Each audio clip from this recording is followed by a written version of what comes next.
minute. If I clip in this wall, I can get to these 3 more moons, then I can cut these. It's fun. But it does look like we are kicking off the race here for you guys. We're jumping in. We've actually got, this is not a 4-way race. This is actually 2 separate 2-way races. We are in the pools portion of this tournament, meaning everybody's going to get 3 matches against 3 other opponents in their given pool. And we have like 32 separate pools to go throughout this. So like literally like 200 matches in the pools portion we're going to have to work out. But on the top, you've got Thejkb, who is the 2 seed actually in his bracket, but upended Grand Pooh Bear, the 1 seed in his bracket. So he's actually sort of in the driver's seat of his group, getting a 1:11.05 in his first race.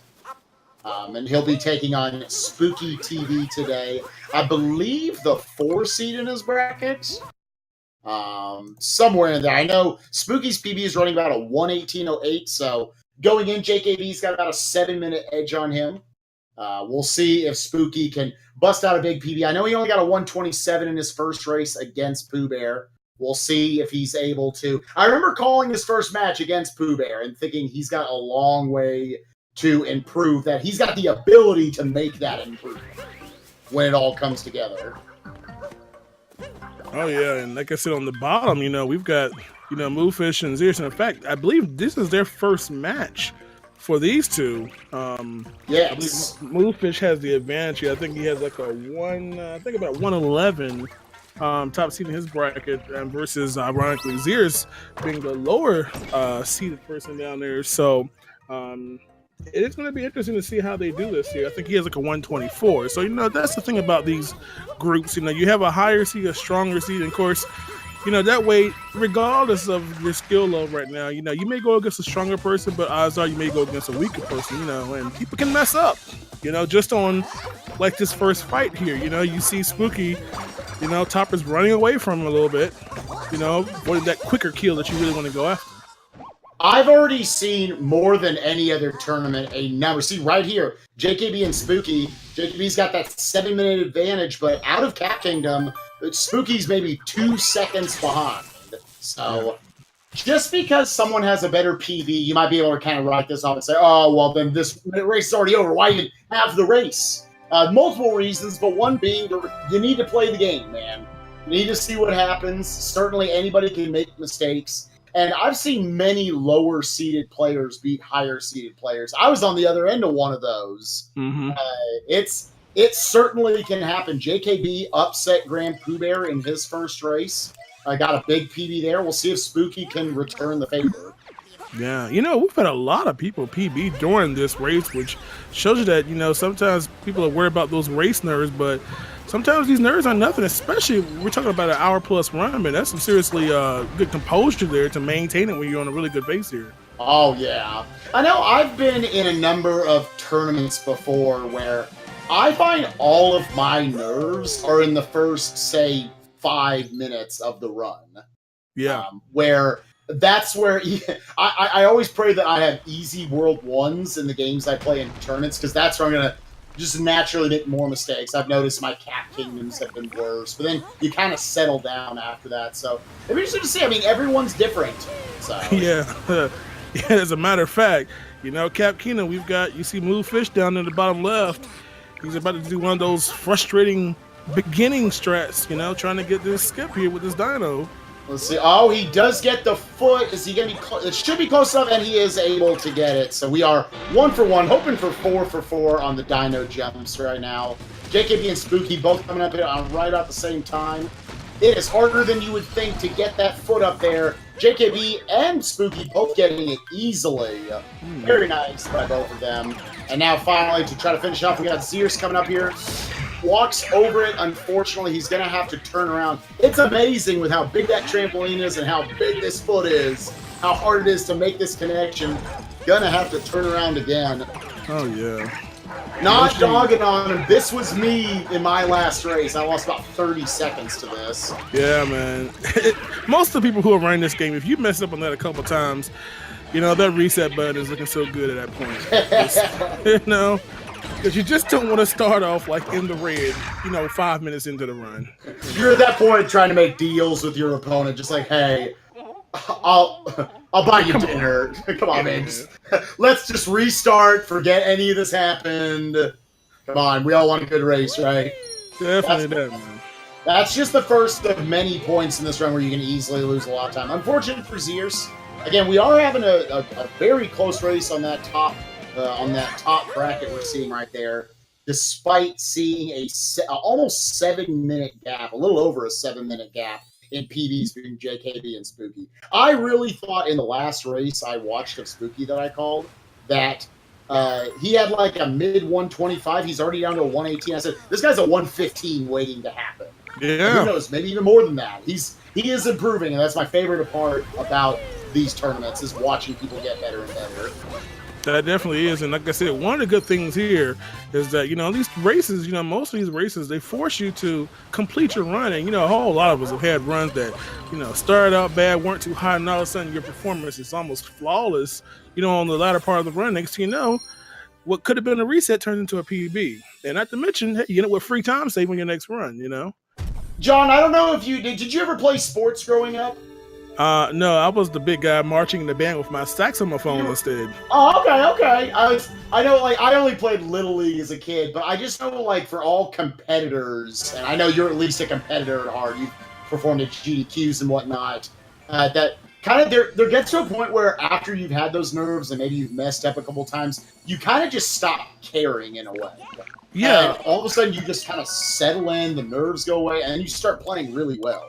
Oh yeah, man. That you funny you said it. Like, I mean, to relate, like my first GDQ, I was first run.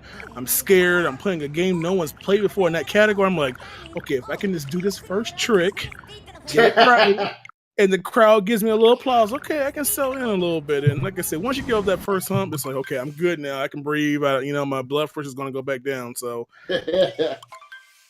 We're seeing a couple of different routes right here. Ooh, MoveFishGetOutTheWay, definitely my favorite name, a fan favorite of names I get to say in this tournament, was able to get up to the bird in time, but then was not quite able to keep Mario up in the air long enough in order to actually complete getting the moon.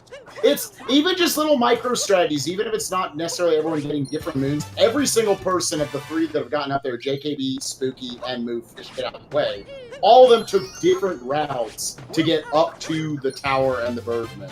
One taking the power line, one going over the platforms on the left side, one going through the town itself. Really fun stuff to see. But Super Mario Odyssey is great as the speed game just because it allows you to bring your own personality to the run. All of those routes are completely viable. We've got zierse here going over the bouncy platform, the umbrella. Yeah. I couldn't think of what it was called. Umbrella, whatever the thing. Umbrella thing. Yeah. The parasol as well. Sure.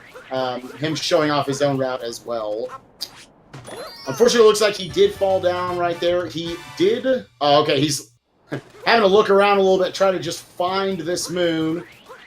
Having to deal with that 3D gameplay. Yeah, I tell you, that bird is, I think initially when you first found that bird, even your first playthrough, it's like, God, how am I supposed to get this bird? It's flying around and it's going from here to the other side of the level. And like I said, just like the route changes, a lot of times you see some players, especially if you watch other races, where they don't worry about this bird until they get over to the Oasis. And it's like one of the latter birds, latter moons they get. Versus now you see people, doing it early. And then, of course, going for what I call on the left side of the screen, one of those kind of scary ones, using a bullet bill to get this far off pillar. And, yeah, this is a big one. Let's see if they can get all the way over. Does make the jump, Thejkb able to get the moon. You're seeing not as fortunate for MoveFishGetOutTheWay on the bottom left.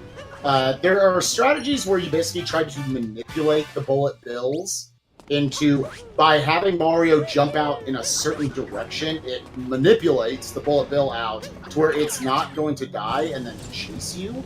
And then you can grab that and bring it all the way over to that tall pillar moon. Looks like MoveFish not able to completely execute it correctly. Still maintaining a decent lead over zierse right now. Zierse having a few troubles, obviously, with the T-Rex jump earlier we saw, and then getting to that bird moon. Now, I'm wondering, we talked about the different routes here. Now, this is one of those levels that does provide a different route because, some people are going to the Sphinx and get plenty of coins, so they don't have to worry about any moon purchasing issues later on. Whereas, some people are going the Jaxi route, picking up that free 50, and may see a slightly different route when they go to that Seaside Snow Kingdom split there. So. Yeah, it's a big decision you have to make. Again, just all about not even thinking about the moons you're collecting, but the coins you're getting along the way. Because you can actually buy, as Big John is saying, you can buy moons in this game. One in each kingdom before you beat the game for 100 coins apiece. Kind of a replacement for the 100 coin stars that we see in Mario 64 and the 100 coin shines in Mario Sunshine. So yeah, we're going to need 200 to execute both of the two we want throughout the game. You did see in the top left Thejkb going for some clips to try to get through that Sphinx section. Looks like he about broke even. Took him a couple of tries because he accidentally clipped back into the hidden room in the Sands Moon room and then had to clip them back into the Sphinx. So we're kind of sitting here. It's allowed Spooky to catch back up a little bit. Thejkb had built up a little bit of a lead. Ooh, and MoveFish barely getting up there. That is always a scary jump, getting up on the ruins. That one is, you don't want to die here because depending on which route they're taking in the Sand Kingdom, if you die there, you're going all the way back to the Odyssey. You got to make that trek back over there, to get the whole momentum going again. So you got to be careful. And not to mention, if you're playing a route that involves, low coins, you can afford a death. You only lose 10 coins, but if you lose 10 coins a couple of times, you're going to be sitting there with not enough coins and may have to worry about a different route or a different moon even. It's a good point you bring up. It's funny how for a lot of people, if you're playing this game casually, oh no, I died, I lost 10 coins, I have thousands. Yeah. It's not something you care about. For a speedrun where we're not really going out of our way, other than a few key spots where we get a bunch of coins like that Sphinx route, which not even everybody does, it means a lot losing those 10 coins. We need 200, and depending on if you're doing a Death Abuse in the Lost Kingdom, 210 coins, actually, in order to complete the route. Ooh, Spooky getting a little close. That was a little spooky for us, getting close to that edge, but was able to adjust himself. Yeah, so it looks like my top two players are going to be done with this. We're going to head over to our Lake Kingdom, and, we have got zierse trying to cover some ground here. Got just about 3 more moves now to go grab. And you'll get to see another kind of a shorter level coming up here, Got a Broto fight coming up that can be a little tricky if you're a little premature on your jumps here. A lot of these bosses that you encounter have I guess I call it a cheesable strike. You don't have to do it as intended per se, but you can really shorten these fights significantly if you know how to take advantage of hitting them when their hats off or knock their hats off and whatnot. So again, not something that can swing this race as well and cause a time lead to be lost or gained as a result. It's a great point you make. It's awesome that Nintendo made these boss fights the way they did, because they're built in a way where casually they don't mess with the fight in any way. You can take them as slow and sweet as you want, but there are strategies where with a little bit of skill and a little bit of timing, like you'll see in this boss coming up, you can actually get hits early. You can end what would normally be just kind of auto-scroller sections a little bit early and get to those damage phases faster. It's really awesome that is a part of the run. That's going to be a big factor as opposed to just being, an intermission, a time to go get yourself a drink and some popcorn normally in Super Mario speedruns especially, where bosses usually were just that, just auto-scrollers. And what else? Nintendo, being those sly people they are, you see on the left side, you've got the cheap control here. And one thing Nintendo does is that, for those who don't know, this game is a kind of motion control heavy here. And there's a lot of undocumented, you would have thought it, right? So if you've got arthritis, this ain't the game for you, I'm telling you. But there's a lot of unwritten controls that you have, especially when you take control of characters. Like with the cheap, you can press both buttons at the same time to get your little mini boost. And if you shake the controller, you can spin up that moon that you just saw Spooky. A moon that when I first played it, I got out of it. I discarded and ground pounded on the pillar instead. But no, that's not saving frames. So so much stuff in this game that you can discover way after you clear the game the first time, I tell you. Absolutely. There's so much more to the mechanics, not just moving Mario, but also moving all of the 52 captures that you have in this game, especially the meat, which we'll see much later in the run. We got Spooky right here taking on Rango, or Tall Guy, if you prefer, whichever name. He's going to be getting these hits on the hack to stop the invincibility phase sooner. He was a little bit too close, so he's going to have to back up this hit. Ooh. Down to 1 health, he cannot afford this right now. Already in a little bit of a hole. Yeah, letting me take the last hit a little bit safer, doing it the intended way. No. Still was able to fight, not too slow. And most important part, avoided disaster. Yeah, don't want to die there. I think he hit the checkpoint, so he would have been okay. But if he hadn't hit that checkpoint, that would have been back to the Odyssey. He would have gone. Yeah, I've done that before, and it is disheartening. Then the load screen comes back up, and you see yourself all the way at the start of the level. Thankfully, at least Lake Kingdom, not a super huge kingdom. As you can see on Zierse's screen right there, like Big John alluded to, a lot of you, well, first time you play this, you probably thought, oh, okay, get out of the fish, or get out of Cheep, ground pound, and get your moon. Nope, you can actually just attack with a Cheep, and that counts as basically a ground pound. Oh, yeah. See, we're into the Wooded Kingdom now. JKB electing to actually go to the Rock first. I see pretty much everyone go to the Bunny first instead. Interesting little bit of a routing choice by him. I've got revenge from 64 to take out Mip from this. I'm telling you, everybody chased that dumb bunny down there in that basement way too many times. Is there a bunny in this game that is worse than Mips? I'm not sure there is. I think Mips is still the king. I think these are his offspring. Yeah, the babies, yeah. The babies. The babies, yeah. But I tell you what, now, by the way, just in case you haven't really seen this game or for some reason you just don't know what this is about, the general way this game is played is every level, your Odyssey is basically busted. You know, you land and it breaks together, whatever. So you have to get enough moons to leave that kingdom. So, for instance, if you look in the upper left corner, you can see the little dashed out circles there. So in Wooded Kingdom, you need 16 moons in order to leave. So it's not like kind of like Mario 64, you can just kind of get the moons anywhere, but you got to get specific moons from that kingdom in order to leave it. So 16, and of course, part of that routing that Spike loves so much is figuring out, you know, what's the most optimal way to get those moons. And you're going to hopefully see most of those ways, you know, look good. I think this one is usually the same. There's a little deviation sometimes.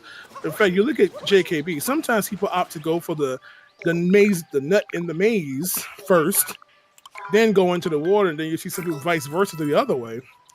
And this water section, man, what do you think about this water section, man? It is one of the absolute hardest rooms in the game. We'll see JKB coming up here. All of your movement you do throughout it is important to finishing it quickly. You're going to see the water rise up and down. If done well, JKB and MoveFish, hopefully all the players, can do this without needing the water to come back up. JKB just a little low.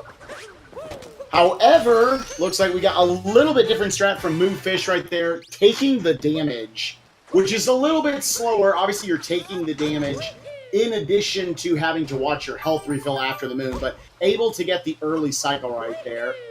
JKB having a bonk. So there's a little bit of a route difference right here. You can either go up and hit the checkpoint first, doing the maze, the red nut in the maze, or the nut in the red maze. Sorry. Yeah. There's so many moons nuts somewhere. Which you're seeing Spooky actually show off right now. He's going to go up here first. This route is about 1 second faster if you do the climb optimally. So JKB with that bonk, Spooky can definitely make up some time here by instead going up, hitting the checkpoint, then jumping down to the Fuzzy's pipe, and then going from there. Always the spookiest jump. Right above. Boy. I know you called Pie's match last night. Pie was the innovator yesterday. Yeah. I'll tell you, man, he is one of the people who fought the most for the Deep Woods route. Yeah. If anybody else had fallen down, that might have just been a straight up forfeit from someone to say, well, all right. If you fall down going across to that checkpoint flag from the nut in the red maze, you're, you can't warp out of there. Pie made the best of it last night and got 6 moons down there, switching up his route. But yeah, it's just, if you were falling down there and you only needed 6 or 7 more moons total, it actually would not be that much slower if done really well. But Pie just unfortunately had to then improv and get a bunch more moons up there, so. Oh, yeah. Now, I wonder if anyone's going to be going for the the P-switch skip here. Ooh, skipping that flower run. Let's see here. I don't think I saw. I don't know if you saw Thejkb or MoveFish. I believe both of them took the flowers. Yeah, they wussed out. Nice throwing. We're skipping this P-switch at least. This one's pretty common. Everyone goes for this. Well, like I said, once you get around here, you know, you've got I always call this little thing an onion here, but you know, this little part, you know, you get to enjoy the good music, of course, and oh, great. Well, you know, if we were racing the left side of the screen, I mean, good God, these people are just dead on the left side here.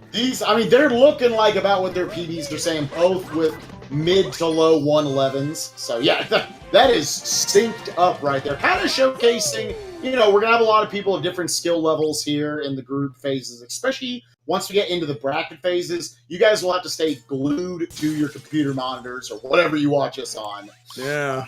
Because the mobile, whatever, because the matches, once we start getting, especially into the top 64, the bracket play is going to be very crazy. Yo, Spooky here going for another spooky strat, is able to make it. Yeah, that's what I'm talking about. That is what we are talking about, ladies and gentlemen. Rolling deep. There we go. Spooky getting the jump, not needing the P-switch right there.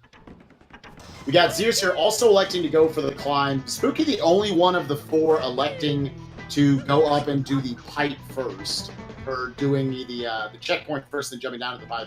And Spooky, in my last race I called him in, he died at this little section like 2 or 3 times, skipping that P-switch and then getting into the tower. Nice to see him nail all of that first try. It's like I'm saying, he's got a PB of 118. He is not a 118 player. I'm telling you guys, keep watching this top match. He's going to need a few slip-ups by Thejkb likely, but Thejkb's going to have to play really well, I'm telling you. Definitely. Yeah, if I'm not mistaken here, once we get out of the group standpoint, I believe the brackets are single elimination on that side. Yes, absolutely. You're guaranteed your 3 matches in the pools section, which I've talked to a lot of different people who prefer it some ways or the other. Part of me kind of likes the double elimination format. You're kind of in and out of the tournament a little bit faster, but I know most people I talk to love this format for tournament races, just for tournaments in general. That you get a guaranteed 3 matches, and then the top people will get to move on for a single elimination section. Definitely.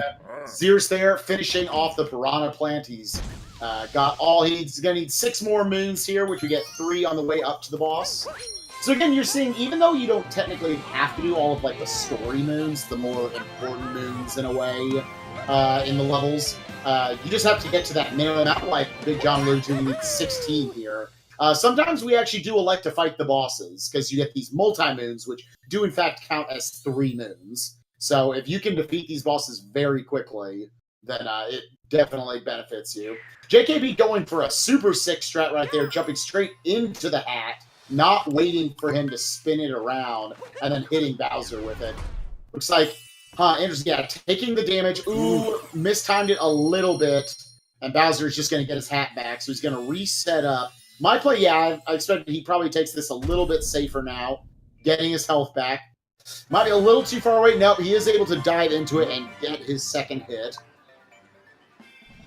Yeah, you gotta love these fights here, because, you know, you want to get this hat here, and if you get a little too close, unless you're going for that damage strat, you know, Bowser will just re-grab his hat, and you have to worry about hopping over. He's going to hop over, and you got to go chase him down and re-grab the hat again. So, again, this is one of those parts of the run that can really swing races around when you mess up these cycles here.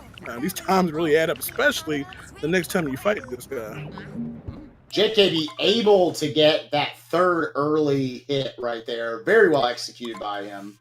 Coming in at 23:41 fade out. Very strong. At least strong for me. That'd be like 20 seconds ahead of my PB. So I'd be like, that's great. Hey, in that 20 seconds you might be ahead could be easily lost in the upcoming kingdom that has been... What do you know? Shoutouts to puns. Man, Lost Kingdom is one of those kingdoms that... it goes quick. You only need 10 moves. It can go quick, but it can go quickly bad on the same token, as you see them both going for this very dangerous hat bounce to skip it, and into the Kool-Aid. Go fish out the way. Get out the way. Oh, just out like the way, that. right into the drink, ladies and gentlemen. Now I tell you what, if you're going to die on this kingdom, at least die at the beginning. Don't die somewhere else, because the biggest thing about this is that you have a coded cutscene that Cappy will be stolen from you. You've got to go chasing. So going around this way allows you not only get some moons, but to basically trigger that, basically skip that trigger and allow you to traverse the entire bottom area of the level without any fear of, being interrupted. And if you happen to die after that point, it's reset, which you don't want that to happen. Yeah, you really want to avoid deaths here, because then you can't just kind of make a beeline for these other moons that you maybe have missed out on. You all of a sudden have to kind of go back around at least a slower route in order to, once again, because you saw right there by JKB, and you're going to see it coming up here from MoveFish pretty soon, that they're then going to get close to Klepto, the bird that steals Cappy, in order to trick the game into thinking Klepto's going to think, oh, I took Cappy. I've got him in my hands. We're in a chase sequence right now, when you're not. But now he won't trigger the initial cutscene stealing Cappy from you. So, yeah. It's technically a small time save if you didn't do it, but I could be wrong there. It might be with the route we take. Because, again, all these spots, especially here at the end for JKB, if he hits a certain spot, then he's going to miss it. Now, here's what you see right here. Let's see, JKB's got his 10 moons. He's then going to get back up and do the Dangelous strat, ladies and gentlemen. Pulling a peg out of the ground at the same time, showing off that swag. Yeah, that's it. That thing that saves like a couple of seconds versus actually taking the damage, which will just put you right back at the Odyssey. So, 10 moons, and you can head over to another fantastic kingdom. But of course, let's not forget down here we got zierse, sitting here trying to take care of Bowser, so he can also join the crowd in Lost Kingdom here. I'm about to say, he missing out on the fun, dude. I'm telling you.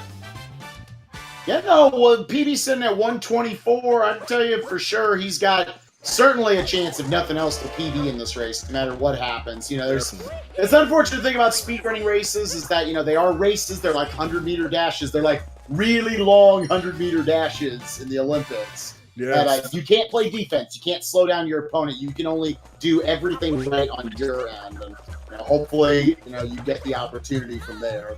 But it does look like zierse having a pretty good fight on that bottom right corner. Punching Bowser. I think this is the third hit. He's going to have to jump over a tail. Do a little bit of foreshadowing of how the fight works in the second time we fight him at the end of the game.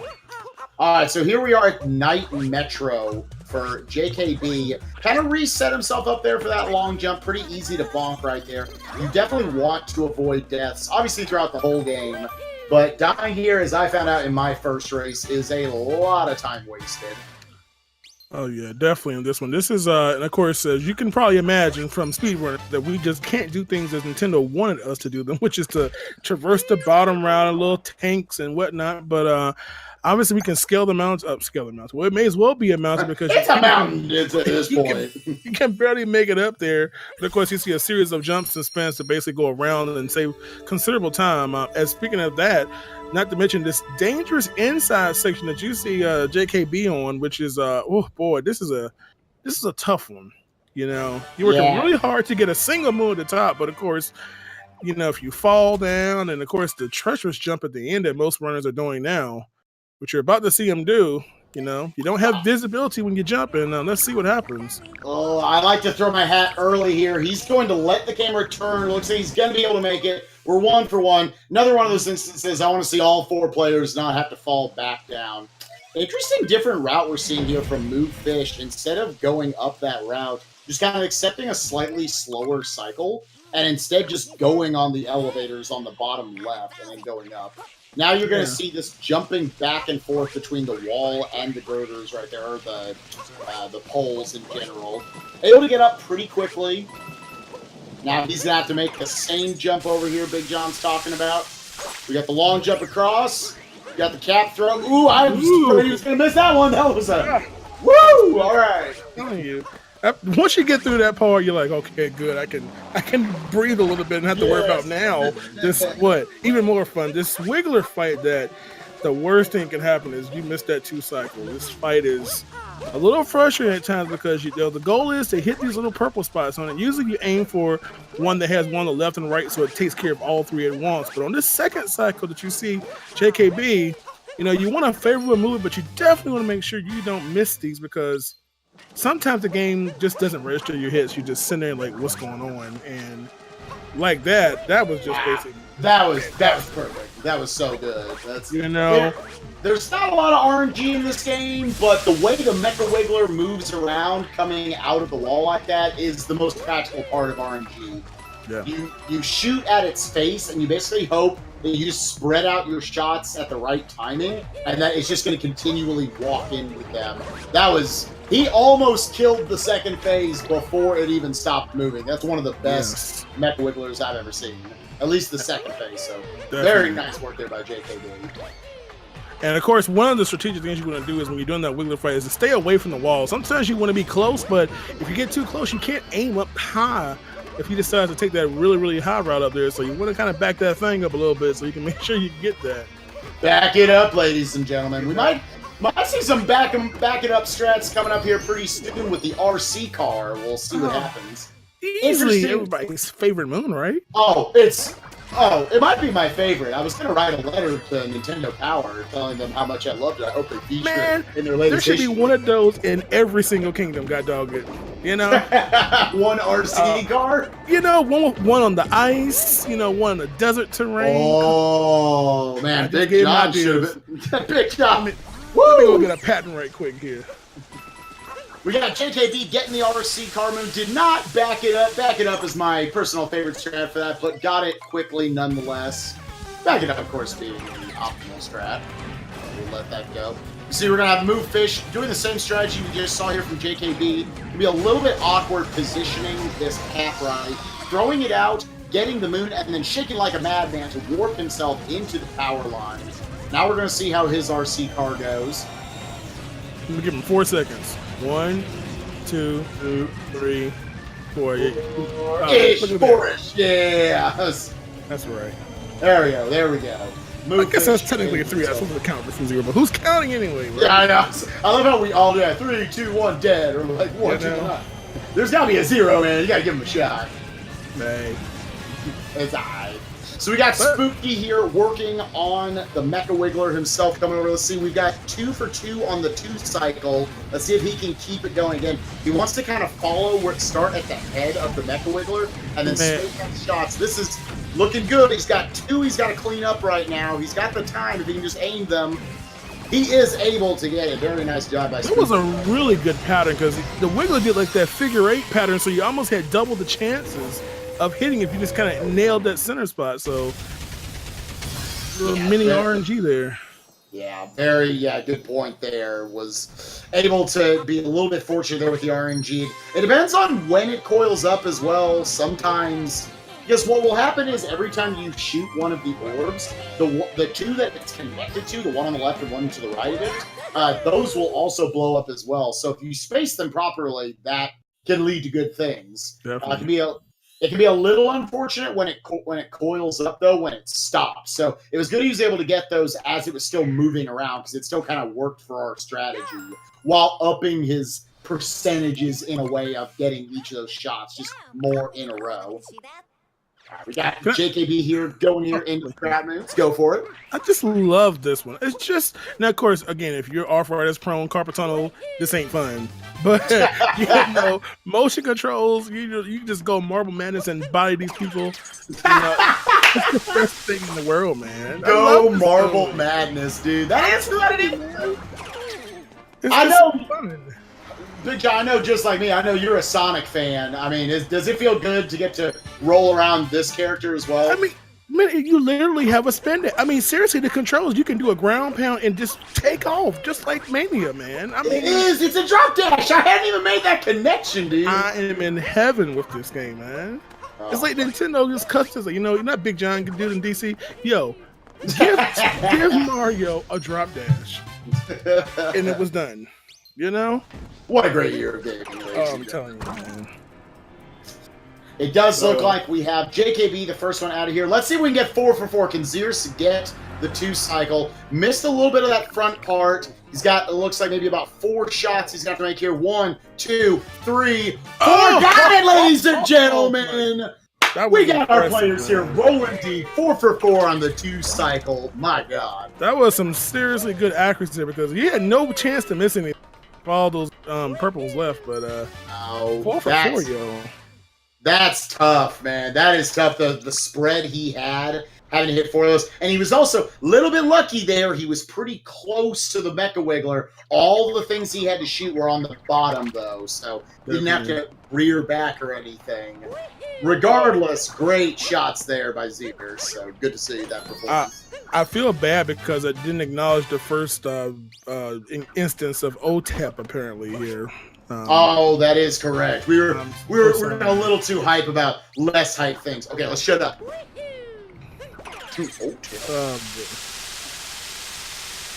There we go. With that, MoveFish, get out of the way. The second of our racers today. Not that this is a 4-way race, but the second of our racers to get his 20 moon quota, and he will be moving on. This is what Big John was talking about. You might see some of these players. I can't really see their coin counts too well for these players. Some of them might elect to actually go to Seaside before Snow.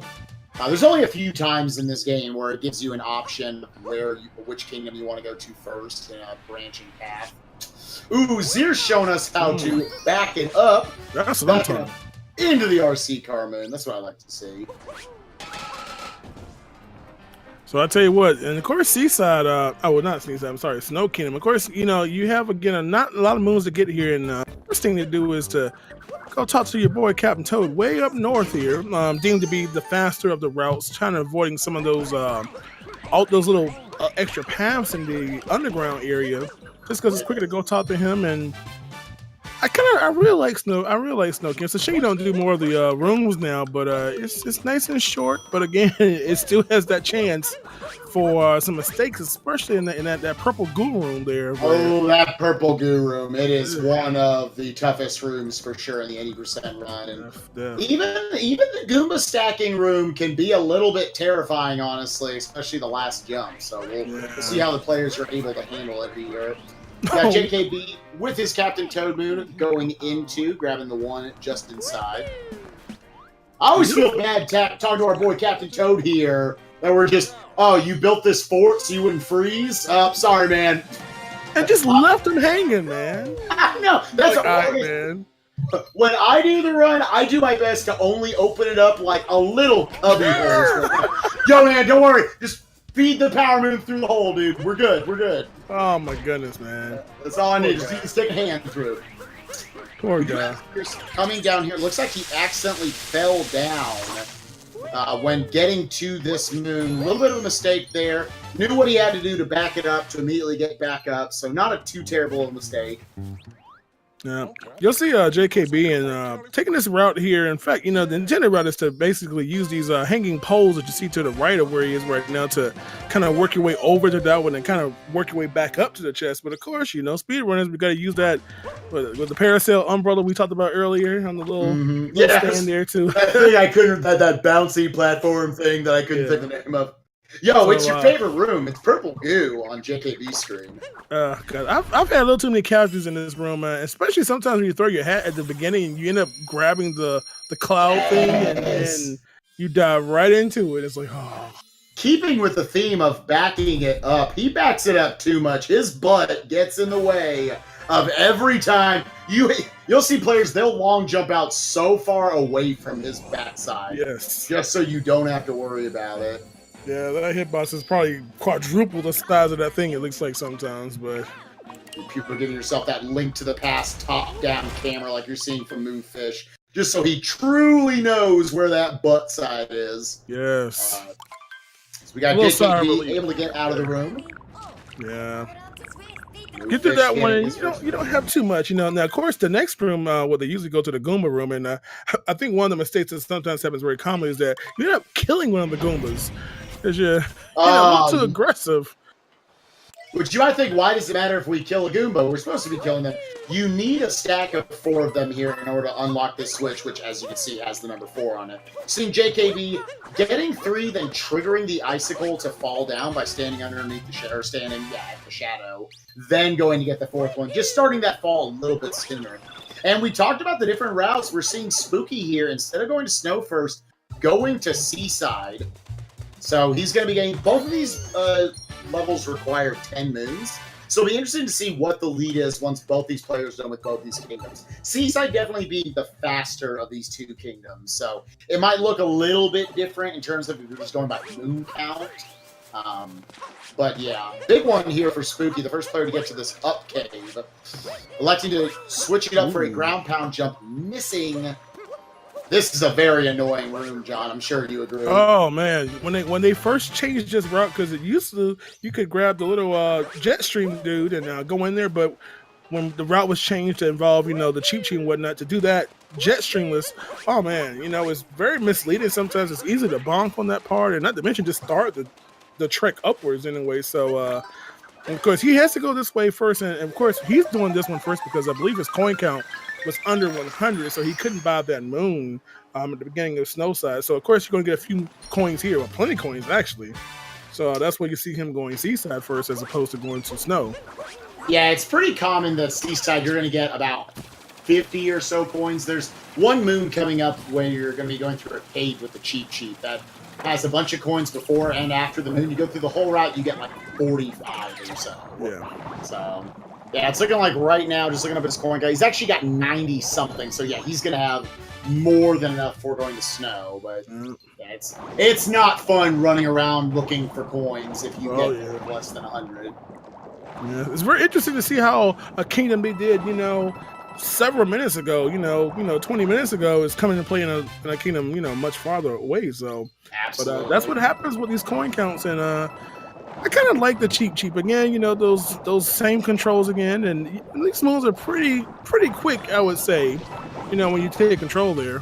But of course, you can always bonk, even as a fish. Nice little cute little dink off the wall when it happens, but showing off that little extra bit of meat and potatoes he might have taken in on the way. I don't know if fish eat meat and potatoes, but anyways, moving on. He's coming up here.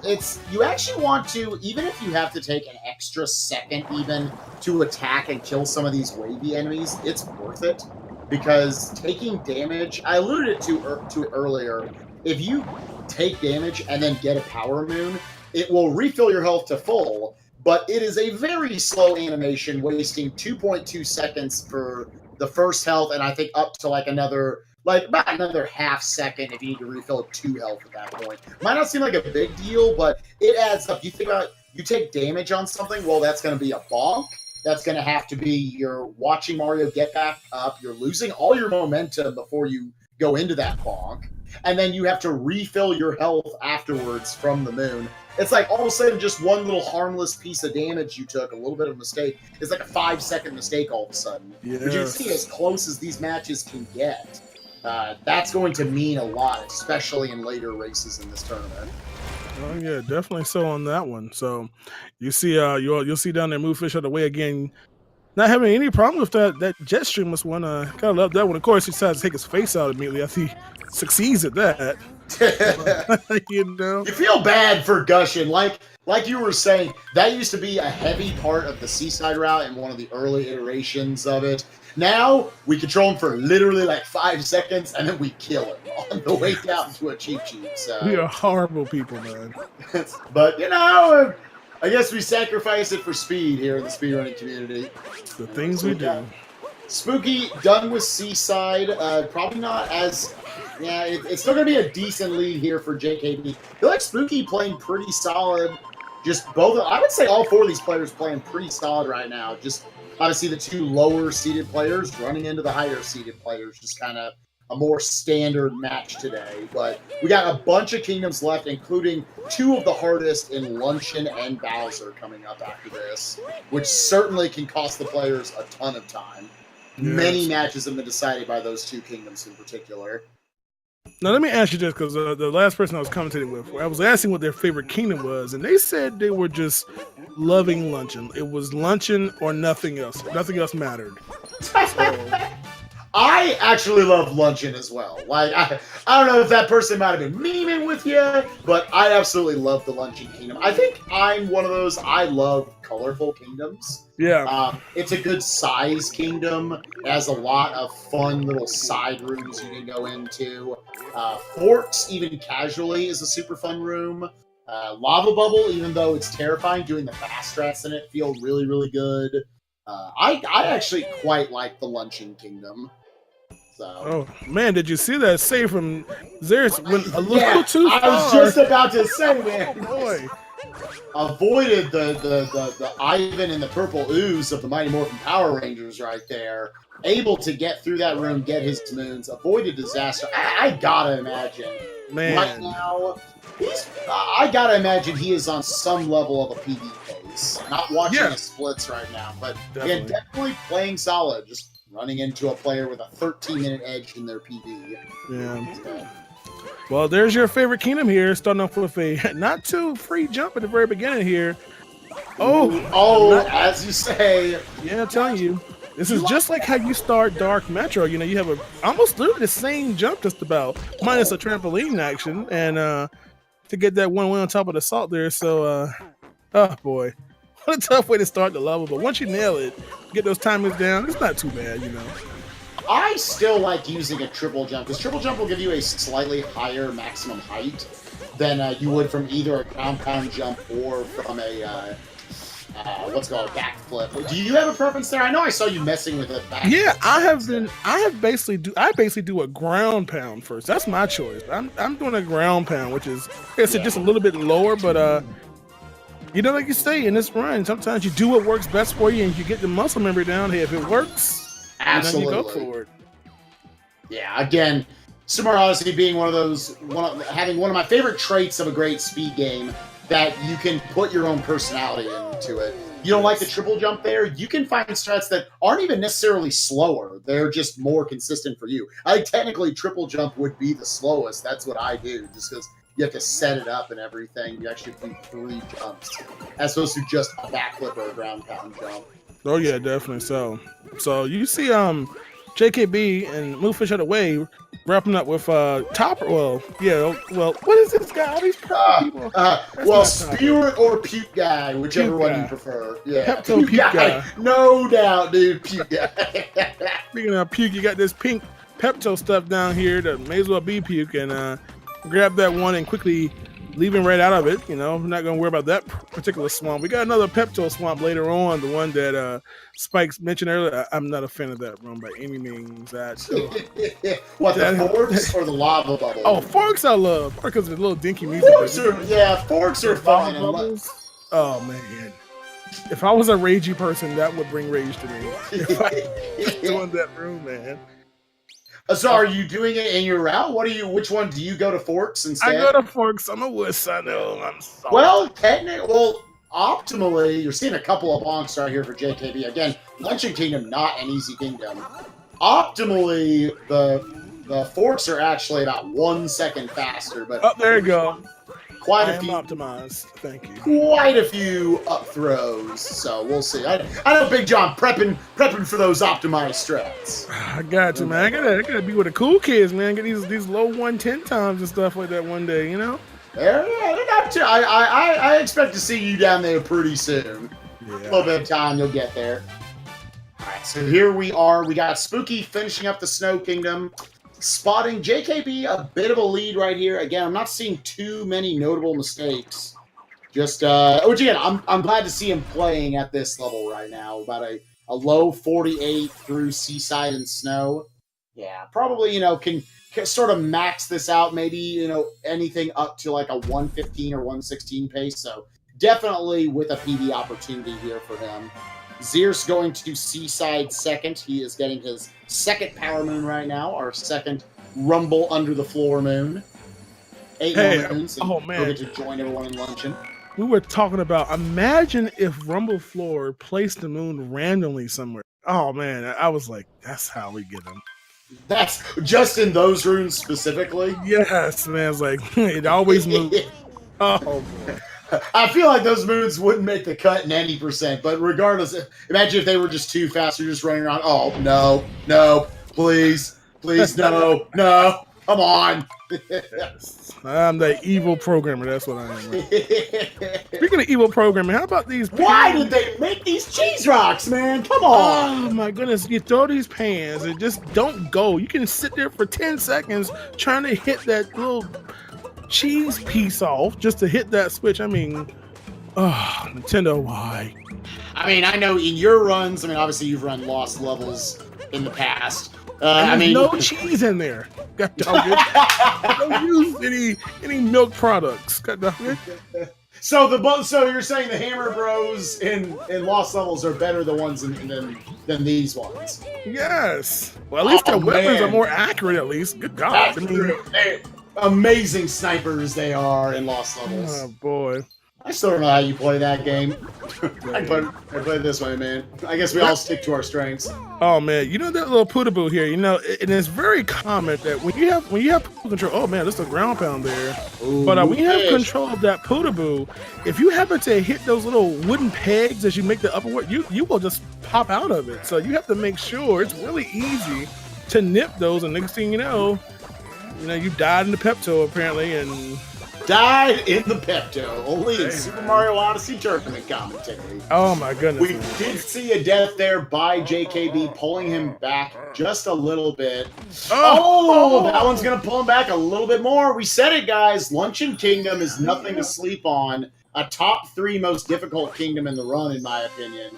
Pepto Room is awful. It's awful. You're going to see him. It's always interesting to see if the runners know this alternative route at this point. He's going to, just elect to jump up to a normal jump as opposed to those spin jumps. Getting to that second moon gladly will be out of this room. That definitely ruining his pace just a little bit. Yeah.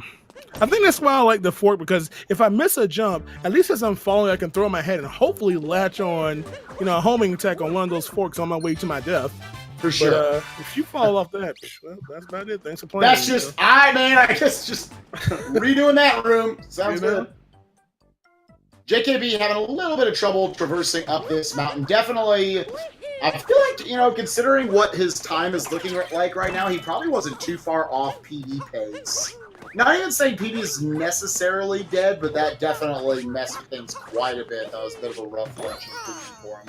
But regardless, still maintaining that lead. Still a quite decent lead. Spooky only sitting here at about 5 of the 18 moons needed so far. So, what do you think? Best capture is the meat? Oh, it's so good, dude. You brought up how there are hidden mechanics. Not for the meat. You press B, dude. That is all it does. Big old slap. Actually, I say that. Do we know? Have we tried to shake the controller, see if it'll slap harder? I'm just wondering, dude. So I'm about to go start testing. We may have a new route here. Oh my god. Alright, we capture the meat. We'll bring it over to another part of the level. We'll float across the lava. I don't even know, man. Floating. We'll wrong warp into the Bowser's Kingdom. Trying to see that visual right there with a slab of beef just flying around the air here. To any glitch hunters out there, I need the #1 glitch hunters in the world to all work on this. Let's get Sockfolder on the job. I want you to figure out some way to glitch with the meat and make it useful in the run somehow. I want to see it. I want to see it. Go. The mission has been established. Somebody fulfill it. Let's get it done. So you see, Zierse going to make a start. About to head over to the next Broda fight. Meanwhile, you've got a next Yoshi reincarnation, and I'm too happy to see fork flipping right now. Yo, we got a forks main on the top right screen right now, guys. Shaking that hat as it skipped over the 2 forks. Sometimes, I don't know if it's intentional or not by players, but skips them all the way up to that top fork. Looking like a pretty well done room here by Spooky. Not doing the super advanced strats, but certainly performing it very well. It's always a fun room to watch, even at this level. So, yeah. Only thing you gotta be careful is that on the end, when you get that first one and work your way back over, if you miss throw or kind of miss aim your hat throw, that's a painful way to fall down and die. Oh. To the whole room again. That's why, because I've done the lava bubble room enough, I'm less scared of it now, because even if you die at the end, it's a lot more painful to fall in the fourth room right there, because the only way you're going to die is missing that jump over to the second moon. That's the only time you're going to die. Definitely. And all of them, again, it's preference. We practice. We hopefully practice. We know. Yeah. Well, you might be wondering on the left side of the screen right here, Big John, do you fancy yourself a Dark Souls player at all? Man, me? 3D games that don't deal with Mario or Sonic or Mega Man? What? I mean, you played this game, right? I think you played the spin-off. Man, I played, when you see this for the first time, you're like, wait a minute. But what is even happening? Like, Bowser's reaching out to another community of games to try to figure out how to take Mario out once and for all, and the dinosaur from Cascade is just mutating. I mean, I don't know what's going on, but lo and behold, here we are, this purple infused dragon that we have to, take out the little stakes because apparently, I don't know, is this like an injured dragon that you're trying to save when he gets stabbed in his nose or something? Man, I find him terrifying because when you come back here later, he's just kind of laying there and his eyes are always following you around. Man, and you think, like, I gotta fight this guy again. But instead, he's just like, oh, I'm so sleepy. So yeah, because you know what? I feel like he's cute. I feel like he is a cute character, actually, when you see him in that sleepy position. I'm gonna say, yeah, Bowser's evil. He took control of him just to try to get to his woman. He's trying to get to Peach. And well, you know what? Yeah. After you save him, he should come back and help you later on, like Flop, and this just straight fire kill about. Just eat him up whole and be done with him once and for all, Oh my gosh. It may ruin the whole Mario franchise if Bowser finally dies and all, but I mean, hey, Super Mario Odyssey 2, dude. The dragon comes back and he's on your side now. We're already calling it, dude. I know how to keep it. We just make it like Mario 3 and just make it a play. You ain't gotta worry about nothing. Oh, there you go. There you go. Just the curtains open up. Everyone's having a good time. They've done that a couple of times in the Mario franchise. Mario 3. Mario Party 3, I think, as well. Might have to wait for Odyssey 3, I guess. Odyssey 3. Yo, Zierse also a fork main. Is that 3 fork mains we've seen? I'm liking this utensil action I see going over. The fork, definitely the best of the utensils. Man, Zierse having some just absolutely incredible saves. What is it? The epic fork failure. Oh no, he needs another save. Can he get it? Can he get it home? Can he get it? No. He's trying. Ladies and gentlemen, that's what I said. If you're gonna die, it's gonna be right there. Very fork flip failure. Again, like Spike said earlier, if you die here, it's just much more detrimental to your time than the other one, and gotta flip himself back up to the top, and at least it's gonna be easier to grab this one.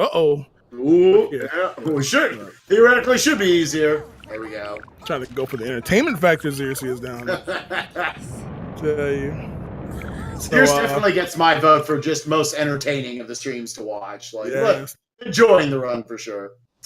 Now, there is a new route that has popped up here in the last week or so, probably less than a week, that was developed where you get a different moon here in Bowser's Kingdom. It'd be interesting to see if any of the players elect to go that route. It looks like Thejkb did not elect to go for it. I don't believe I saw MoveFish going for it as well. They would have one moon before this area, before do the Flomp moon right here. Does look like Thejkb electing to go the route where he's going to be not using the bird at all, kind of the first of a couple forms of birdless in a way. Using motion controls to get the cat to grab each of these moons. He was able to get rattled for doing just woo! That's alright, he can still work with this. He's only got one more moon shard and he's going to get one more moon over here, the glory hole moon as some people call it. Shouts to Grand Pooh Bear.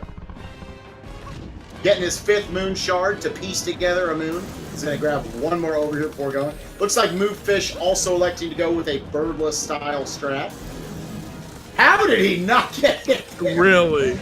Hugging that wall with some love there. I'm just saying, if you were playing as Luigi right there, he would have been hit. Luigi a little bit taller of the brothers. All bodied.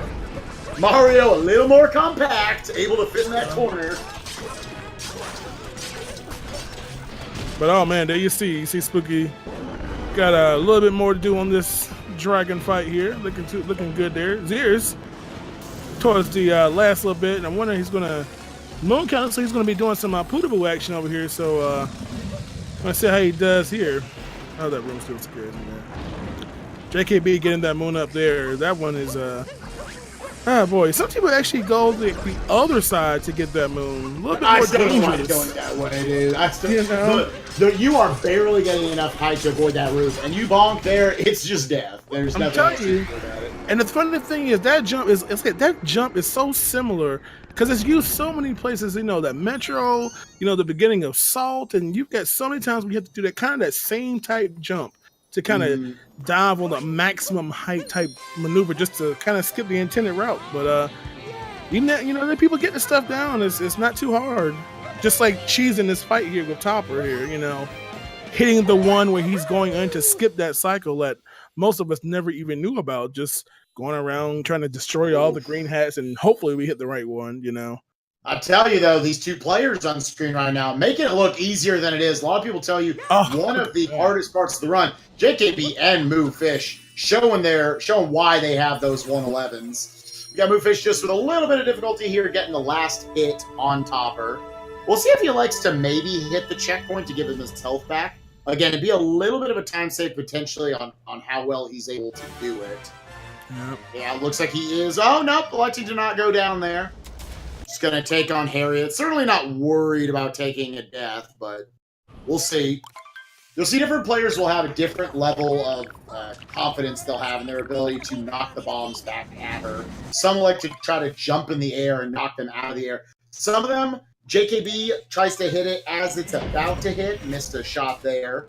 Other players like MoveFish, I know myself included, will wait for the bombs to fully land on the ground, line it up, and then hit it.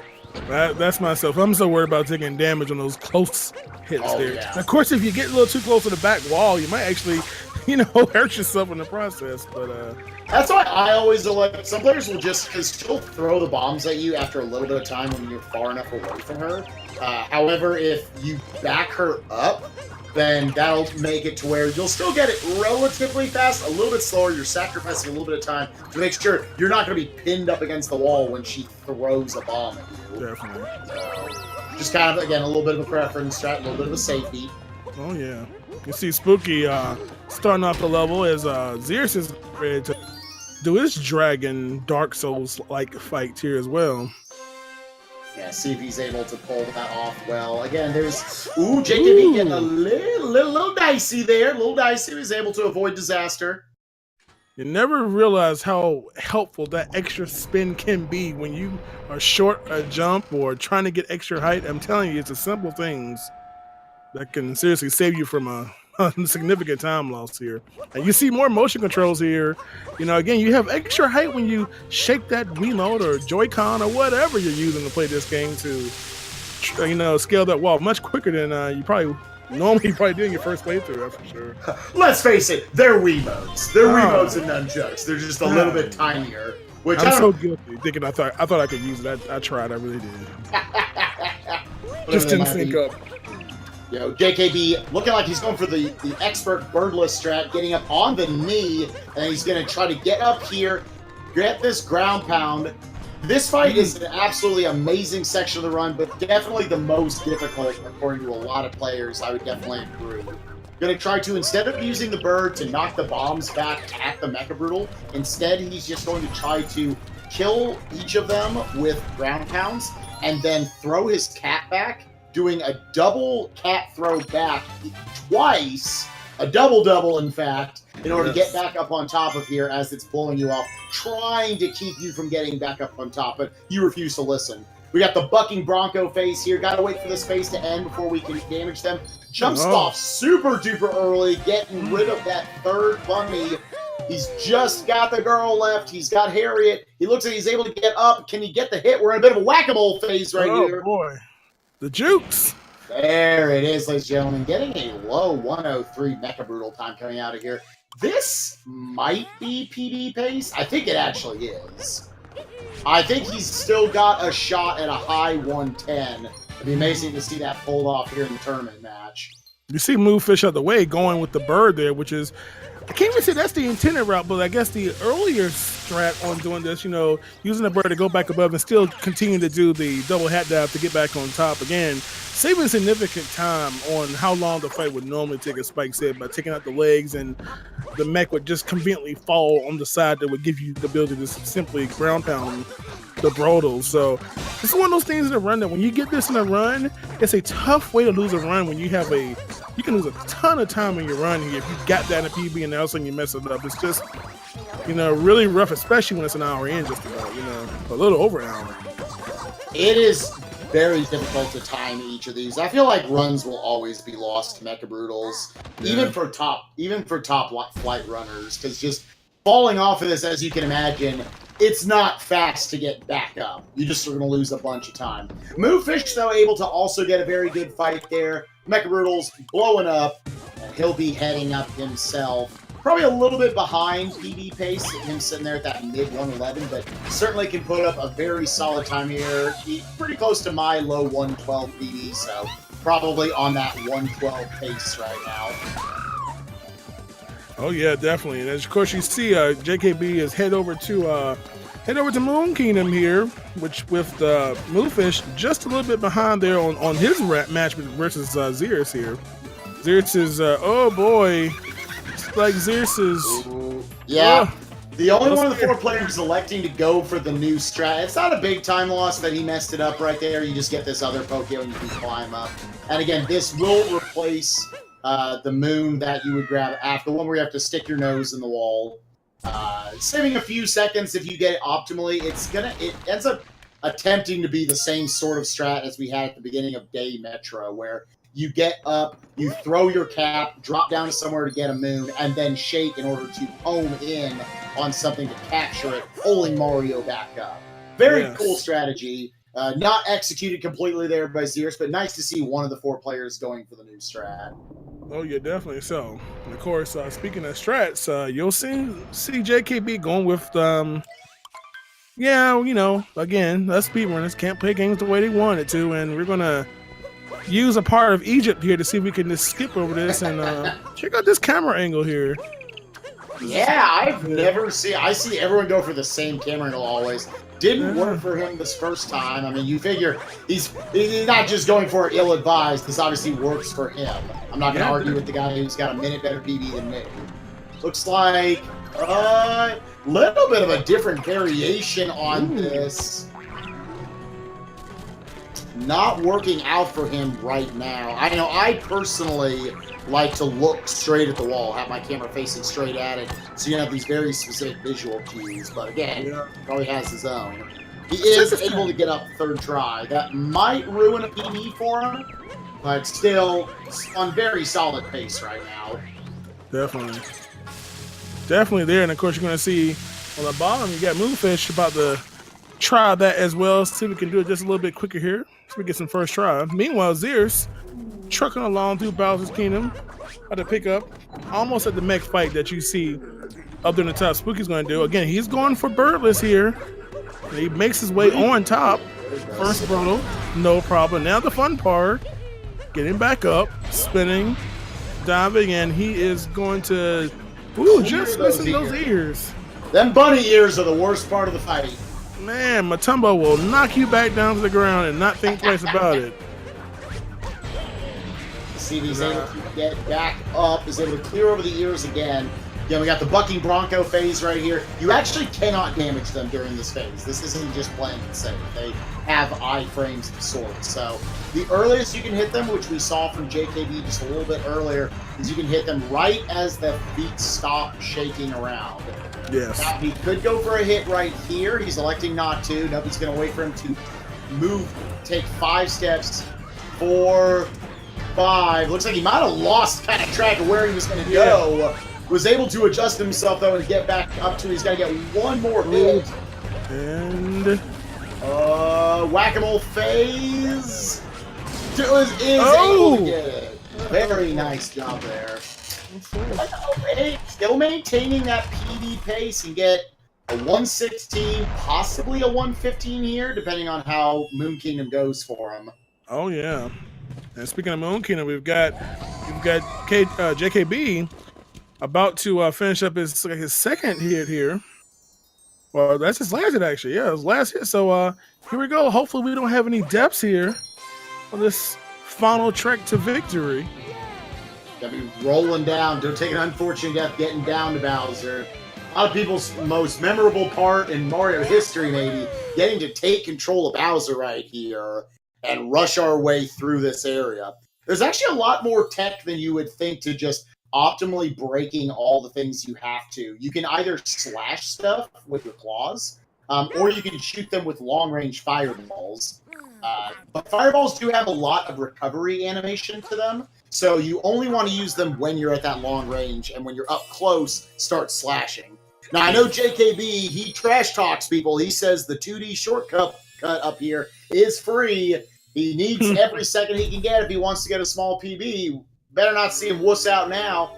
Oh, he's jumping in. He's making it look easy, ladies and gentlemen.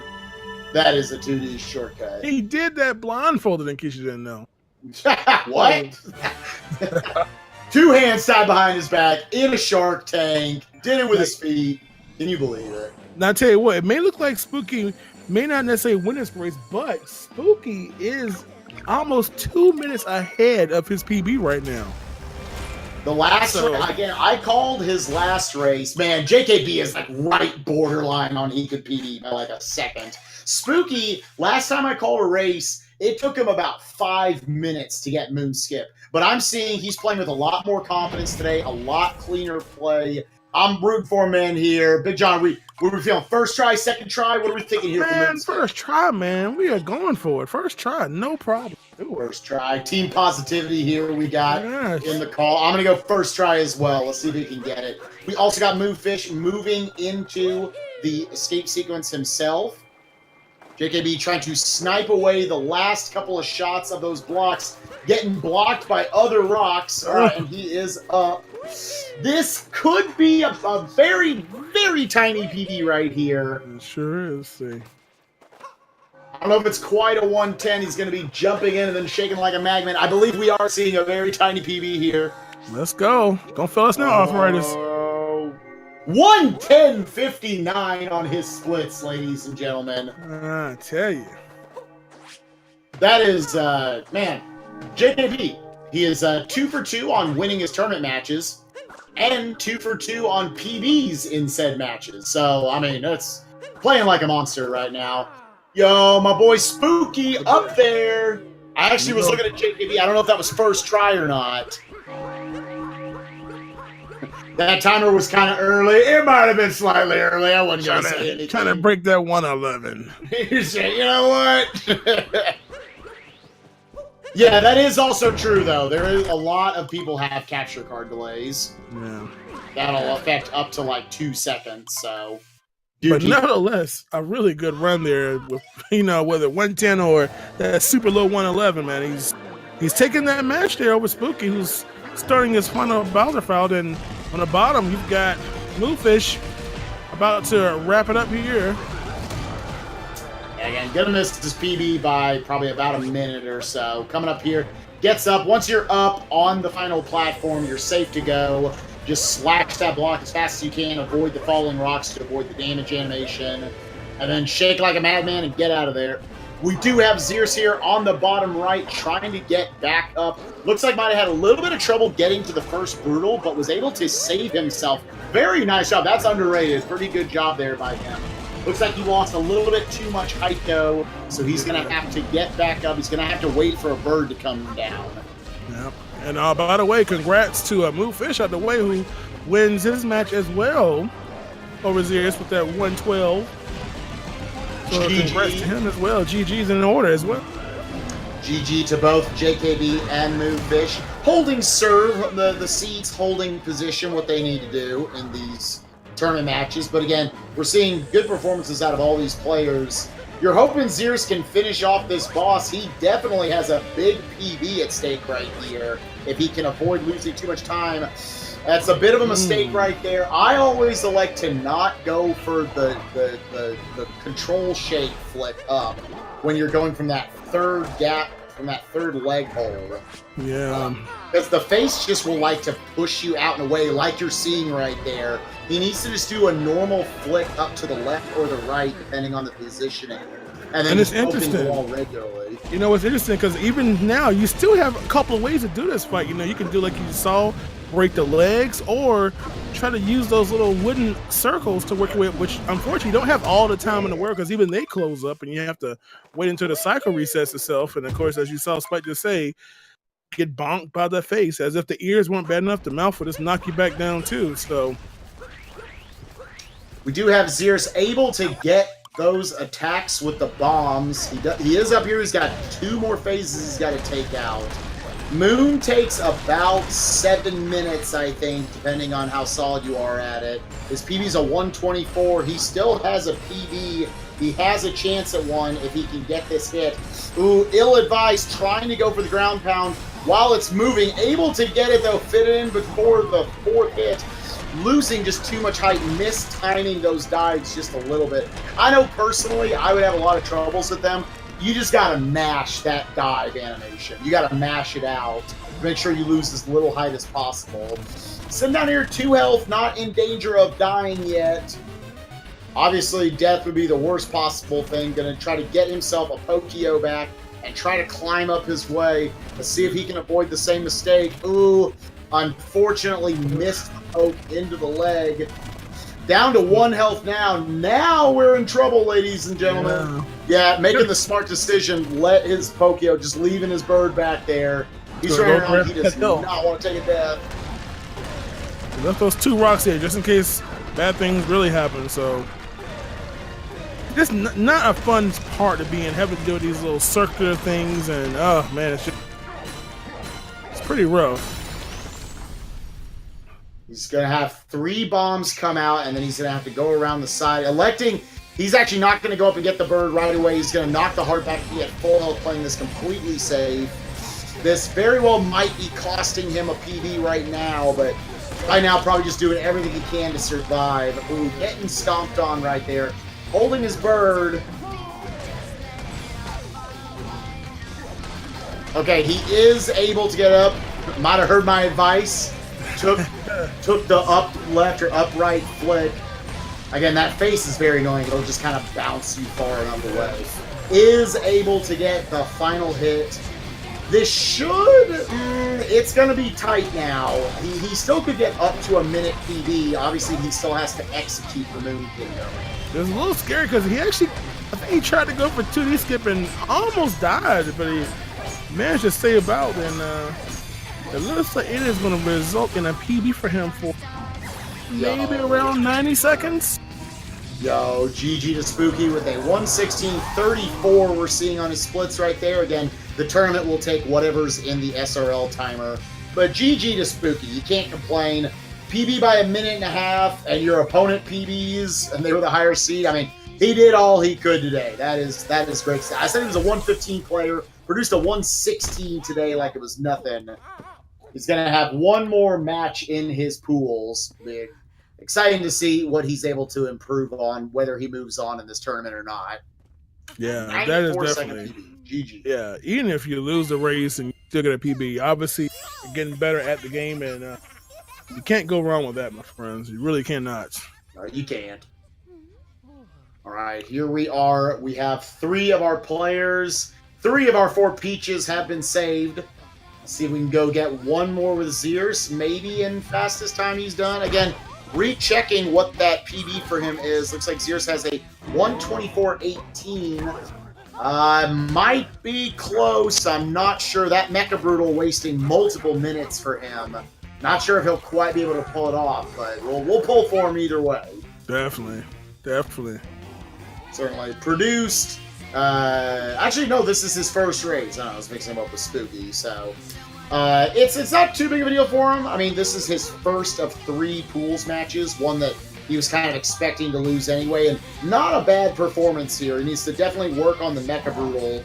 I mean, that was probably 2 to 3 minutes subtly that he lost right there, or not so subtly. So, improve that and work on a few other things, and he can certainly be in the matches with his other 2 opponents coming up later in the month.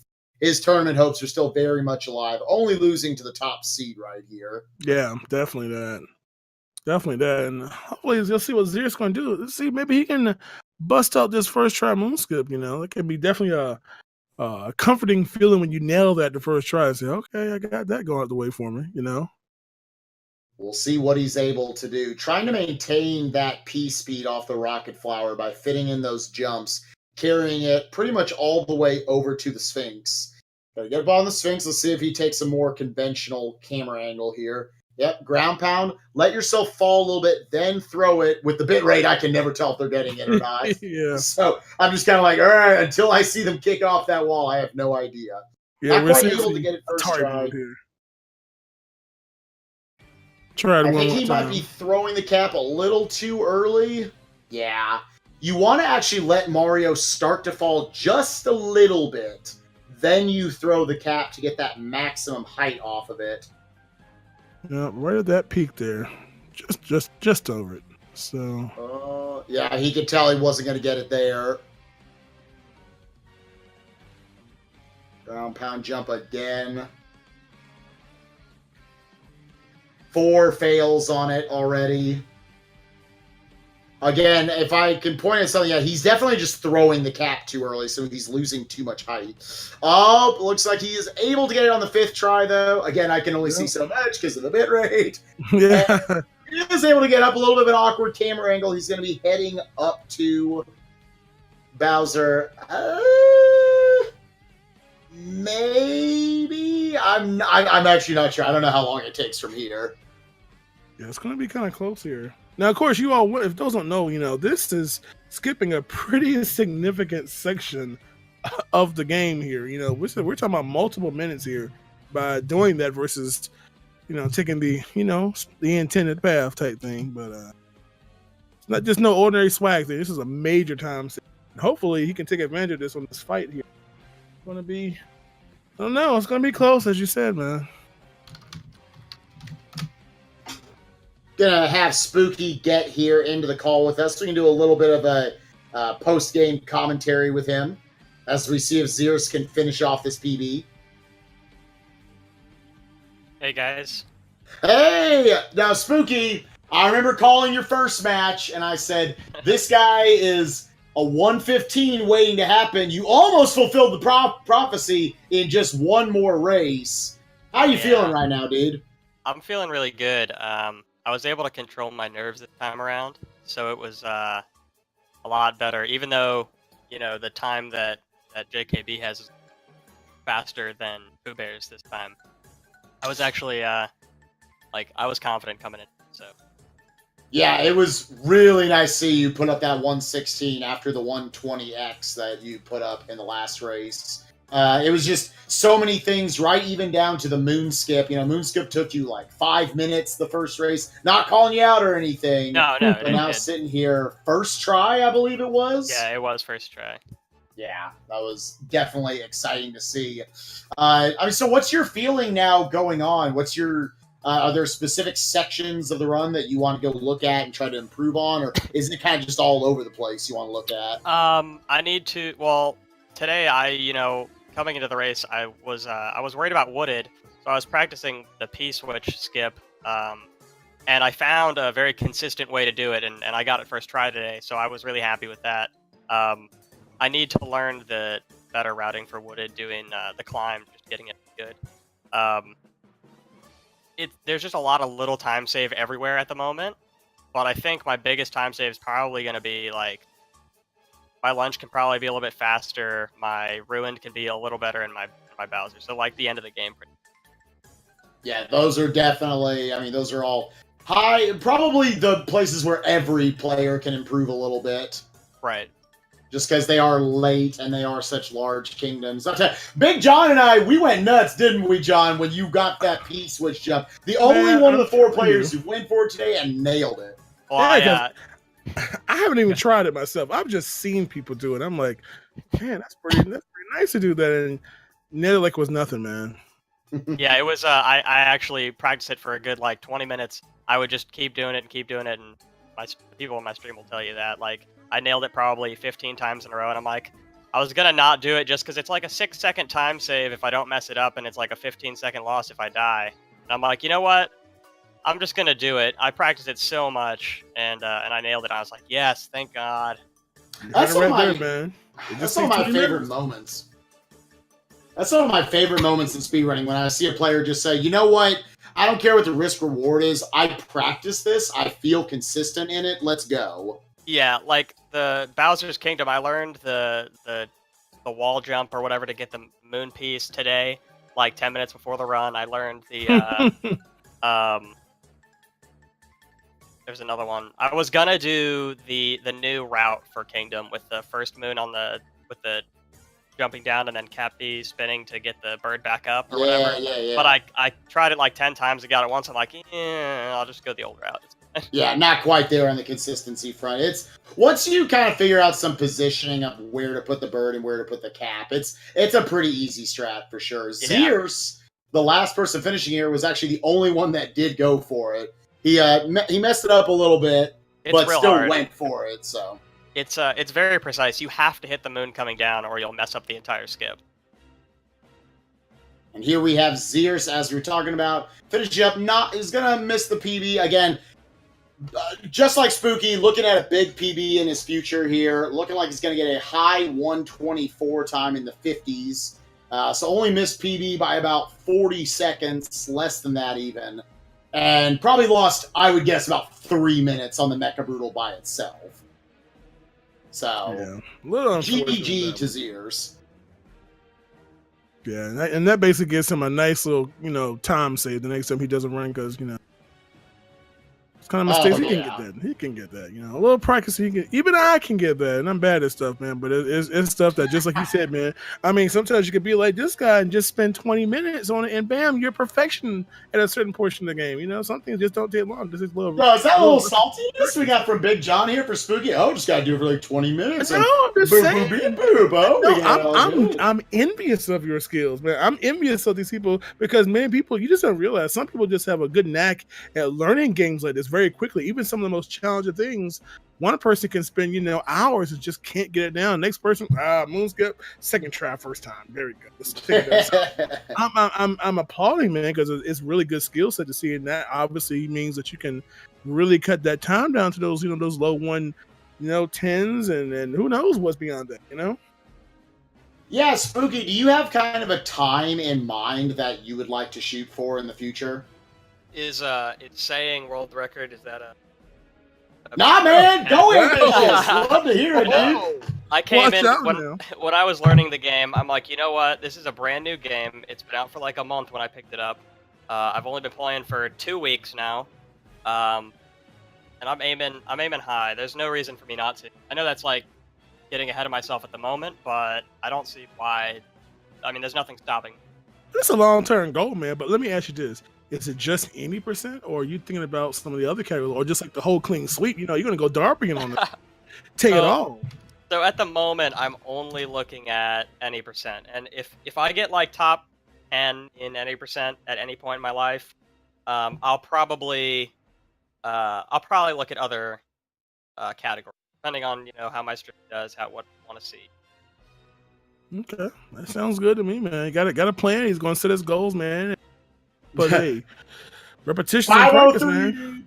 Hey, 503. That's category. That's what I'm telling people. That's the one everyone needs to run. Well, Spooky, awesome to see that, dude. Great to see your improvement. You got one match left, I believe, in pools. Yeah, it's on 2. All right. Well, we look forward to your performance there, man.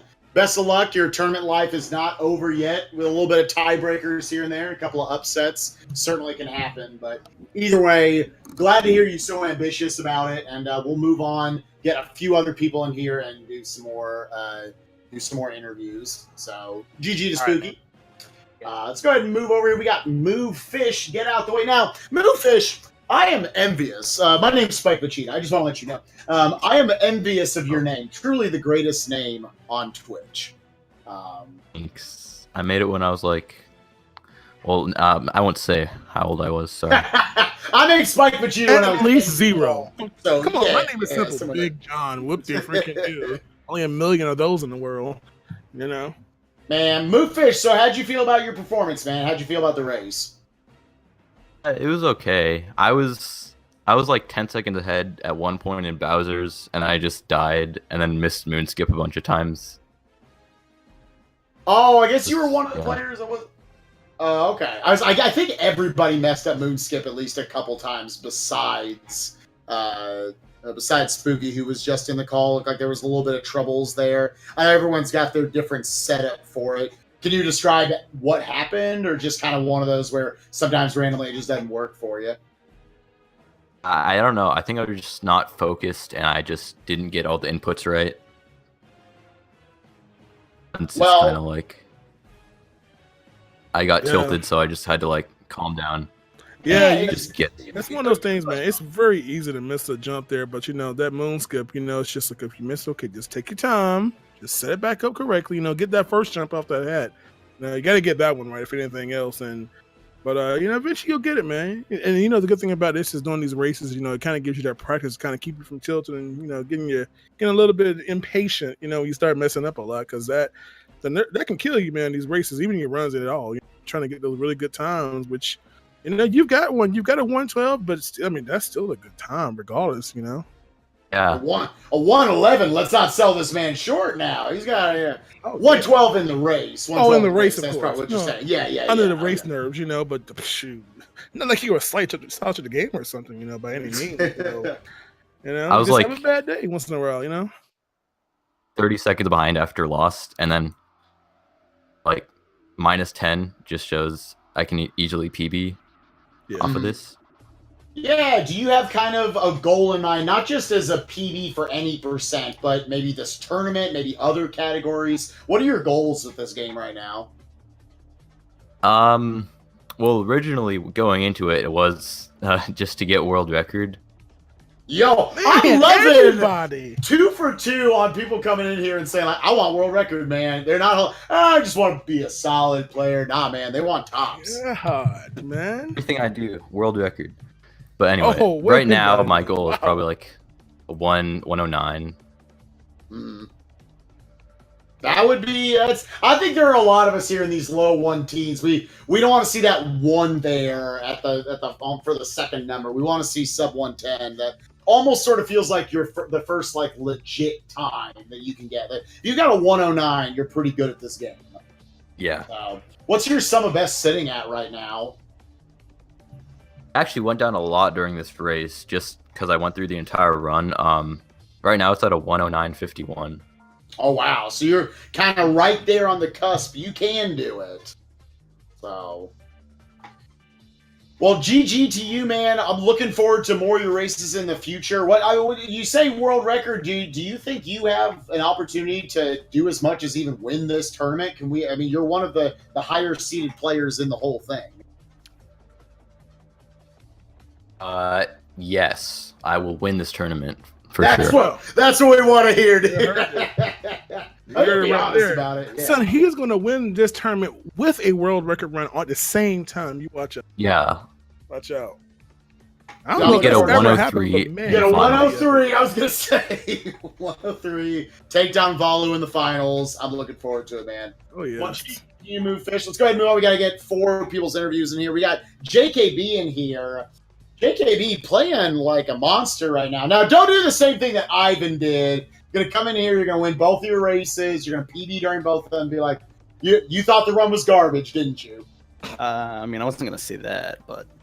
Oh, okay, a little bit more positive. I'd say the first like few levels, like there were a bunch of like just silly mistakes that probably put me kind of behind and made me look a little bad, but I'd say the middle section of it was really solid, and then I had that was the first time I think that I've gotten birdless mecha in a run. Oh, really? So that I'm assuming that was a big goal for your battles. I don't know if you were using splits or not. I am, but I haven't reset my split yet, so I can't really look here. But yeah, it looks like I have. But yeah, my sum of best is about 109, like right around there, like 109.0. 109 flat. Okay. We're definitely seeing some high-level play out of you right now. I felt like there was just a lot of clean play from the 4 of you tonight. Just kind of a couple of key mistakes here and there. I don't know. Do you find that you've had 2 really good performances. We see you go for things even like the 2D shortcut with a PB on the line. You miss it, you die. If you didn't go for it, potentially you might have missed it anyways. Do you find that you have any nerves going into these matches? I have a little bit of nerves going into the beginning of them, and then like as the run forms, either it's we're doing really good and like the nerves keep on building, or it's like you get behind a little bit and you just go, wow, we'll just stick it out and do what we can do, but no real pressure at that point. I got a question for you. Yep. How come you don't do fork flipping? Big John was loving all the players using the forks on the other screens. You weren't doing it though. Oh, I bet you got a lot of joy at the death there then too, huh?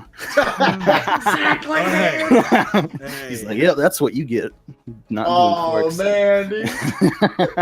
I love it. Straight trash talking. Oh yeah, just love those falls all the way down. You had deaths in the Potable room as well. Everybody was dying everywhere in those rooms. Luncheon, I say there was clean play all over. Luncheon was rough for all four of you. I'm not gonna lie. Yeah. Luncheon was Spaghetti City and Pepto-Bismol Mountain. Yeah, that was a 45-second loss to my best split on there. Ooh. So yeah. I was convinced, just kind of roughly keeping track of your time and knowing what your PD was. I was convinced you had thrown PD away during luncheon. I said, okay, he'll probably be able. I knew you could still get like a 111, but as it turns out, there was more time saved than I thought there at the end of the run. Yeah, from my standpoint. My Bowser was like a 920 something, and my PB, and then my Moon was like a 60 something or 610 or so. So there's still a decent amount of saving to do there, especially with the gold this time around in Bowser. Once again, JKB, we've asked the other two players. Got to ask you, what are your goals right now with this game and this tournament? Long term is definitely world record. Yes. 3 for 3. And probably like I would like to sub 110 by Christmas. That'd be a good Christmas gift / New Year's. That'd be good. Yo, a good gift to yourself. I like to hear that. Yeah, I'd like to join you guys down there. I had said there were only about 9 or 10 sub 110s going into the tournament. I said by the time we're out of this tournament, I'd be surprised if there's not 30 plus. So yeah, see, everyone's getting really good really fast. I would say starting out, I had like a 114. There's plenty of other people who are worse than me that are better than me now. So everyone's just blazing ahead with all the different strats and routing and just overall practice. It's been a crazy 5-6 weeks, man. You take like 2-3 days off, and all of a sudden you drop 15 spots on the leaderboard. There's 15 new strats you got to learn. It's a crazy exciting time to be speedrunning this game. I can see why a lot of people are coming from all over to speedrun it. So, yeah. Well, JKB, congrats, dude, on your. If you were going to say something, sorry, I cut you off. No, you're good. Go ahead. I was just say, I went home for Thanksgiving, and over that break, clips were found for like Sphinx clip and all of that. We had Nedeas, Shaden, whatever you want to call him, getting like 107s when nobody else was there yet. Like, I came back and because I couldn't play over the break, and I had a lot of ground to make up. It's man, because Pi talks about, man, I have all my friends who just passed me. I said, dude, we've been playing the game every single day, where other people are, they play the game and they take 3 or 4 days off, they go do other stuff. It's fun. It almost feels like a competitive, like, fighting game or something else, where you're constantly having to almost keep up with the meta of that game. So, well, JKB, congrats to you, dude. Congrats on 2 wins and 2 PBs. So, naturally looking at, maybe you get a 109 in your final race of pools, dude. Do you know when your third match is? I don't know for sure yet. I would wager it'll probably end up being next weekend, though. All right, well, we look forward to the 109, dude. Oh, yes, good luck to you, man. Thank you. All right. We got one more runner in here. Let's jump over to Zierse. GG, man. How you doing after that race? Oh, we're seeing the light flash up. Oh, sorry. I'm doing pretty good. I was 35 seconds behind my PB. Man, I gave the same, I'm not going to call it a lecture, but I said the same thing to Spooky, who got about the exact same time you just got. You are way more than a 124 player. You are far more than that, dude. We were noting all of the different saves you were making and everything. It was just, you were going up against MoveFish today, who obviously is going to have quite the advantage on you going in. Tell me just, do you feel like a run like that, despite missing PB, did it fill you with confidence? Are you frustrated right now? How do you respond to something like this? I'm not really frustrated or anything. I mean, there's 35 seconds by my sum of best, and I don't have like save files set up so I can practice. I only have like my main, like after I finish finish a run, I have that file that I use to go practice. So I don't go and practice like Mecha Brutal and stuff like that. I mean, those are valuable, obviously. I know I've actually never made those saves personally. I just go through the game and just stop at a given area until I kind of nail down what I like to do. But that's gonna change here in this next week. I'm going off to boot camp.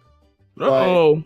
I mean, we're learning the big strats. It takes some serious time to get that stuff done, but man, once you do it, one of the most valuable tools you can have for this game. We don't have a emulator save state type thing going on, so I gotta save files to practice in Mario Odyssey are both better than I could have expected, but also not nearly what they could be. Like, I'm sitting here playing Kingdom Hearts 2. I've got 99 save files on a 2006 PlayStation 2 video game. I can make saves wherever I want, load it back up. Meanwhile, this game, you get 5 saves, then you gotta go make another profile. Every time you get a moon, it auto saves for you, so you gotta remake them. It can be tough, but zierse, absolutely. I would wager you probably lost a good 3 minutes on Mecha Brutal alone, which you did an amazing job of surviving that. And I'm not dogging on you. I'm just saying you improve stuff like that. You will go from a 124, just like I saw. Again, the first race I called Spooky and he had a 124 or so. Second race he was in 116. I absolutely see that. You can make that sort of improvement in your future. Yeah, I definitely lost a lot of time on Mecha Brutal. I was 215 ahead after Ruined, and I just lost a lot of time on Bowser's. I mean, those are tough kingdoms for sure. So go ahead, Big John. Yeah, and I got a question for you because I know, especially with me seeing some races, if you mess up the mech fight, let's say you fall down. At what point do you say, okay, I'm going to go with the bomb strat on the leg, or I'm going to try to make that climb back up? Like, what point do you decide what backup strat you're going to go for? I normally just try to climb back up with the bird. But if I get too frustrated with that, like Spike was mentioning it, I heard him during it, that I just kept missing it and flicking too far. So when I got frustrated with that, I ended up just shooting the bombs, and then I went back to going to climb up the leg again. Yeah. That face, that face, dude. You do a shake and it just pushes the bird out. I don't know if that's optimal. If you can shake and maybe shake at a corner up there, I just do a regular flick so it doesn't push me out. Yeah. I don't know if that's optimal. I mean, obviously optimal. We just don't fall, but I know that's what personally worked for me. So. Well, zierse, GG to all 4 of our runners today. Zierse, what do we know when your next match is going to be? I believe my next match is on the 19th. All right. Well, ladies and gentlemen, make sure if you're not following the Speed Gaming channels, we have Speed Gaming, Speed Gaming 2, Speed Gaming 3, and Speed Gaming 4. That's how much demand there is for all these awesome tournaments going on. Not just Super Mario Odyssey, but we got the Super Mario 64 70-star tournament. We've got like the Mega Man X tournament going on right now, and then there's the Mega Man 1 tournament. There's like a Breath of the Wild All Dungeons tournament, Link to the Past randomizer. There's so many crazy tournaments going on right now. Make sure to check out zierse and his match on the 19th on one of these channels at some point.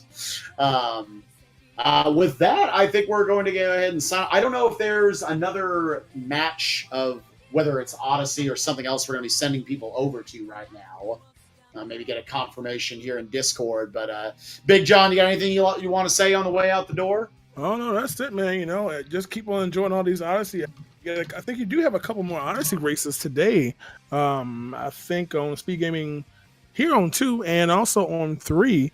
And, of course, you got several races tomorrow. So if you haven't already, make sure you check out that Speed Gaming schedule so you can actually see what times and stuff, exclamation SMO in chat.